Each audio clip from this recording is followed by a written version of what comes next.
এক ছোট মেয়ে এক নজরেই বুঝে ফেলে এক ধনী নারীর খেতে যাওয়া কেকের ভেতরে বিষ আছে। সে সঙ্গে সঙ্গে দৌড়ে গিয়ে ওই নারীকে জড়িয়ে ধরে থামিয়ে দেয়। সবাই ভাবে মেয়েটা ইচ্ছা করে ঝামেলা করছে, এমনকি ধনী নারীও রেগে গিয়ে তাকে বের করে দিতে চায়। ঠিক তখনই কেক খাওয়া একজন হঠাৎ অজ্ঞান হয়ে পড়ে যায়। তখন সবাই বুঝে যায় মেয়েটার কথাই সত্যি। ধনী নারী অবাক হয়ে জানতে চান মেয়েটা কিভাবে জানলো কেকে বিষ আছে। আসলে এই মেয়েটি ভবিষ্যৎ দেখতে পারে, তার করা ইচ্ছাগুলো সত্যি হয়ে যায়। সে এক জীবন্ত সৌভাগ্যের প্রতীক, কিন্তু তার জীবন ছিল খুব কষ্টের। বাবা মারা যাওয়ার পর সে এতিম হয়ে যায়। কাকিমার বাড়িতে আশ্রয় নিলেও কাকিমা তাকে অপয়া বলে ঘৃণা করত। অথচ এই মেয়েটাই অজান্তেই তাদের পরিবারকে গরিব থেকে ধনী বানিয়ে দেয়। তবুও একদিন ভুল করে কাকিমার প্রিয় জিনিসে হাত দেওয়ায় কাকিমা তাকে বাড়ি থেকে বের করে দেয়। ঘরহীন মেয়েটি রাস্তায় অজ্ঞান হয়ে পড়ে। ঠিক তখনই এক বড় কোম্পানির সিইও তাকে উদ্ধার করে হাসপাতালে নিয়ে যান। চুক্তি হারানোর ঝুঁকি থাকলেও সিইও মেয়েটিকে ফেলে যান না। পরদিন মেয়েটি জানতে পারে সিইওর কোম্পানি বড় বিপদে আছে। সে চোখ বন্ধ করে ইচ্ছা করে দাদা যেন এই চুক্তি পায়। পর মুহূর্তেই খবর আসে বড় একটি চুক্তি তাদের হাতেই আসছে।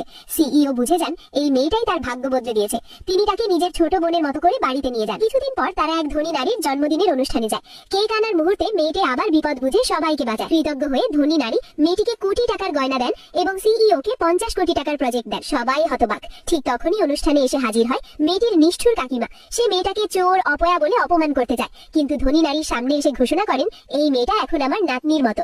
চারদিকে স্তব্ধতা নেমে আসে।